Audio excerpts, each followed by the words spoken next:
Bueno, vamos ahora con el esquema de inglés y hoy nos toca dar los tiempos de pasado. Vamos a ir viendo cada uno de ellos, su estructura y cuándo utilizar uno u otro. Tenemos por un lado el pasado simple, ¿vale? Que se traduce en inglés de dos formas. Se puede traducir como yo comía, por ejemplo. Yo comía, yo tenía, yo jugaba, ¿vale? Este es el equivalente al imperfecto en castellano, el pretérito imperfecto. O también se puede traducir como yo comí, pretérito perfecto simple. ¿Vale? Ya dependiendo de la situación se traduce de una manera o de otra. El pasado continuo se traduce como estaba más gerundio. Estaba más el verbo en gerundio.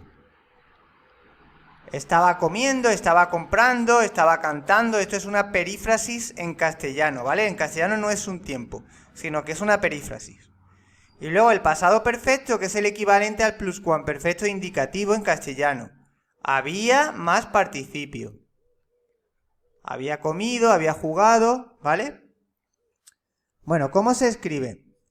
El pasado simple, su estructura es el sujeto más el verbo en pasado.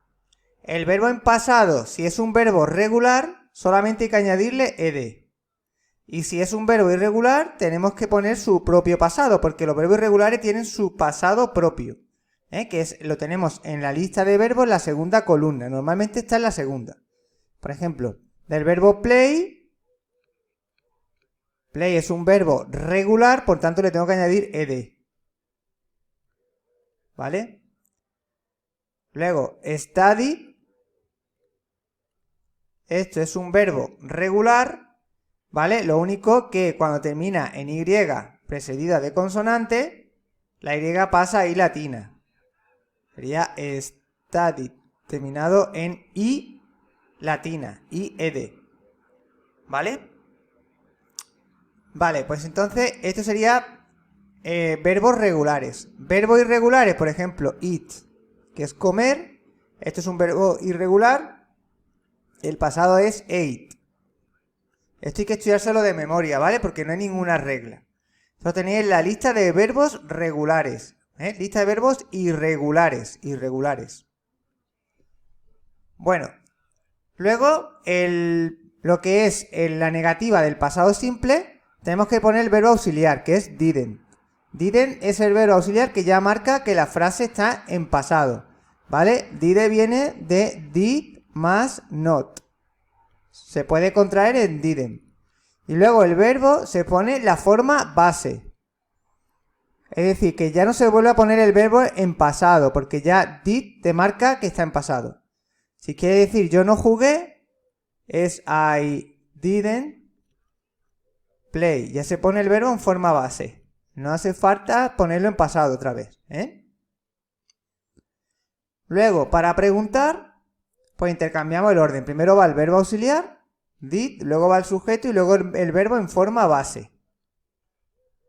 Si quieres preguntar, ¿jugaste ayer? Sería did you play yesterday? ¿Vale? Ponemos primero el auxiliar, luego el sujeto y luego el verbo en forma base. El pasado simple se utiliza para indicar que una acción empezó y terminó en el pasado. Es decir, la acción está ya fechada y terminada. Las marcas temporales que suelen ir asociadas al pasado simple, sobre todo el ago, que significa hace, y todo lo que es marca de pasado. Last year, last week, el año pasado, la semana pasada, ¿vale?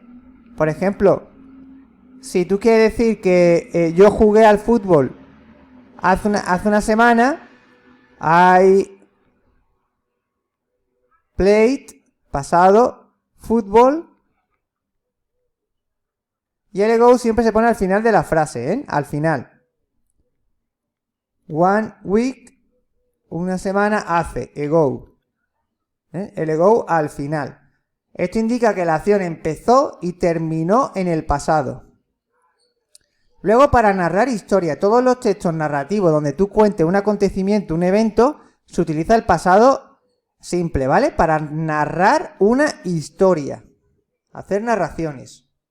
Entonces, todos los writing basados en textos narrativos tenéis que emplear sobre todo el pasado simple. Vale, vamos al pasado continuo. Se traduce como estaba más gerundio. La forma es sujeto más el pasado del verbo to be más el verbo acabado en ing. Acordaros del pasado del verbo to be, que es I was, you were, luego he, she, it, was, y luego los plurales siempre con were. We, you y they, va con were, ¿vale? Los tres. Luego, más el verbo acabado en ing. I was studying, I was playing, ¿vale? Lo único que tenéis que poner es el verbo acabado en ing. I was playing, yo estaba jugando. Para la negativa, lo único que cambia es que tenemos que poner not al lado del verbo to be. Esto se puede contraer en wasn't o weren't, más el verbo acabado en ing. Y para la interrogativa intercambiamos el orden. Primero va el pasado del verbo to be, luego el sujeto y luego el verbo acabado en ing. Was he playing? ¿Estaba él jugando? ¿O were you playing? Tenéis que saber el sujeto, porque dependiendo del sujeto así será la forma del pasado del verbo to be. Se utiliza para indicar que una acción estaba en progreso, en un momento concreto dentro del pasado. Por ejemplo, un momento concreto dentro del pasado. Ayer a las 2. Yesterday at 2. ¿Qué estaba haciendo yo? Pues I was studying. Ayer a las 2 yo estaba estudiando. Esta acción estaba en progreso en un momento concreto dentro del pasado. Dentro del pasado ayer, momento concreto a las 2. Yo estaba estudiando. Luego, para indicar que dos acciones estaban en progreso, es decir, que estaban ocurriendo pero al mismo tiempo, ¿vale? A la vez.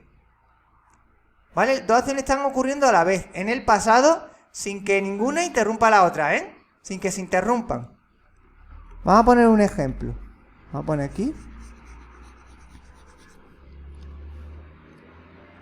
Yo estaba, I was studying,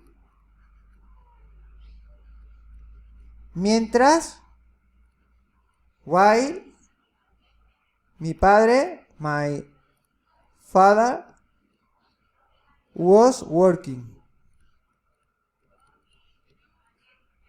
O sea, yo estaba estudiando mientras mi padre estaba trabajando.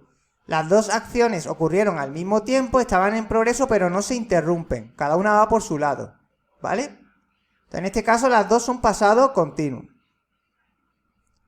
Luego, si la acción interrumpe, si hay una acción que está en progreso y otra la interrumpe, la que interrumpe va en pasado simple, que es este uso de aquí. ¿Vale? Vamos a verlo con un ejemplo. Imaginaros que vuestro padre está trabajando cuando tú lo llamas. Entonces, si tú lo llamas, lo interrumpes. Entonces, my father was working. Cuando, when, yo lo llamé, I phoned him. Entonces, esta acción, la llamada, interrumpe a la acción de tu padre que estaba en progreso. Entonces, la que interrumpe va en pasado simple. Y la que es interrumpida, la otra, va en pasado continuo, porque es la que estaba en progreso.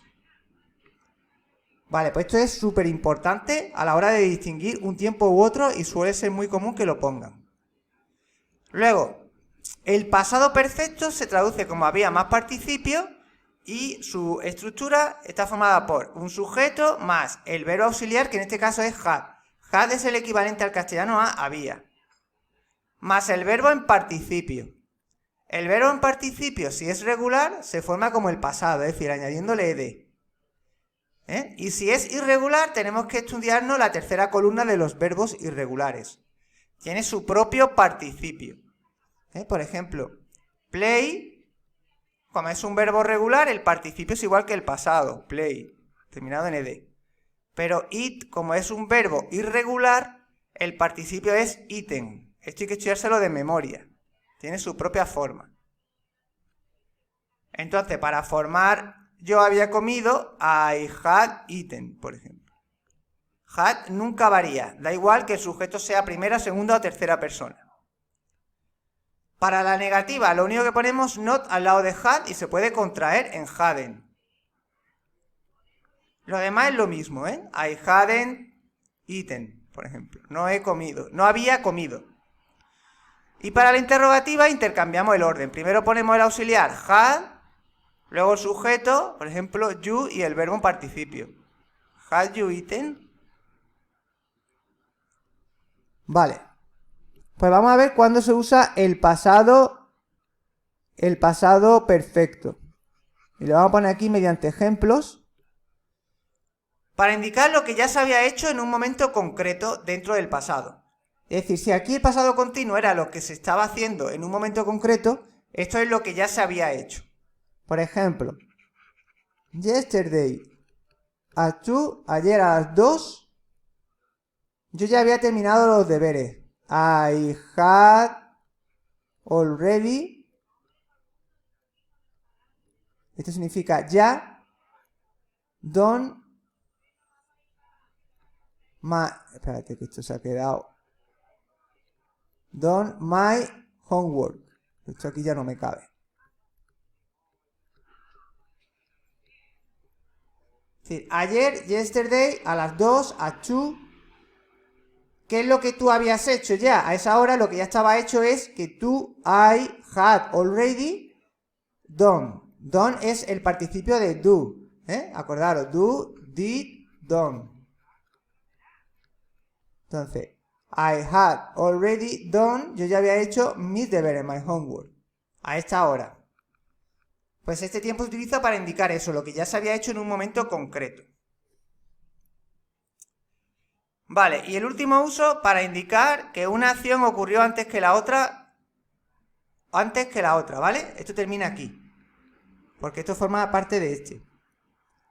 Para indicar que una acción ocurrió antes que la otra en el pasado. Vamos a ver esto con un ejemplo.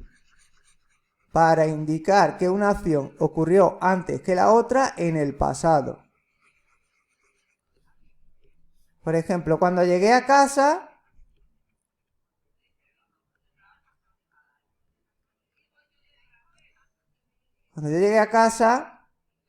la película de film había empezado. Ya había empezado, vamos a poner, had already started. Vamos a poner esto un poco.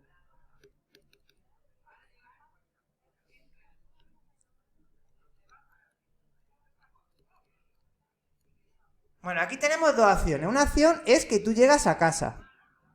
Y la otra acción es que la película empieza. Entonces, las dos están en el pasado. Las dos ya ocurrieron. Pero, ¿cuál ocurrió primero? ¿Primero llegaste tú o primero empezó la película? Pues lo que ocurrió primero fue que empezó la película y luego llegaste tú. Entonces, para indicar que esta acción ocurrió antes que la otra, esto ocurre primero y luego ocurre esto. La que ocurre primero va en pasado perfecto y la otra va en pasado simple, ¿vale? Por tanto, el pasado simple va en combinación con el pasado perfecto en este tipo de situaciones, en el que una acción ocurre antes que la otra. Tenéis que fijaros cuál es la que ocurre primero y esa ponerlo en pasado perfecto. Bueno, pues esto es lo que tenéis que saber de los tres tiempos de pasado, su estructura y sus usos, para saber diferenciarlo en cuanto a cuándo utilizar uno u otro.